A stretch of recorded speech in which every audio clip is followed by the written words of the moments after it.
جہان ایک خاموش مطالعہ پسند لڑکا تھا جو حال ہی میں شہر کے ایک محلے میں اپنے والدین کے ساتھ منتقل ہوا تھا۔ نیا ماحول، نئی گلیاں، نئے چہرے۔ وہ کسی سے بات نہ کرتا، خود میں مگن رہتا۔ پھر ایک دن وہ گلی میں کھیلتے بچوں کو دیکھ رہا تھا کہ اچانک ایک گیند آ کر اس کے قدموں سے ٹکرا گئی۔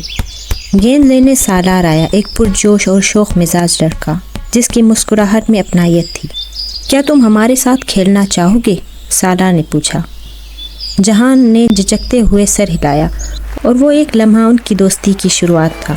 وقت گزرتا گیا، دونوں نے اکٹھے کتنی ہی چیزیں سیکھی، پتنگ اڑانا، سائیکل کی ریس، پینٹنگز بنانا اور یہاں تک کہ پرانی کتابوں سے کارٹونز تراشنا۔ جہان جو کبھی بولتا نہ تھا اب کہانیاں سنانے والا بن گیا، اور سالار جو کبھی دھیان نہیں دیتا تھا اب سیکھنے لگا۔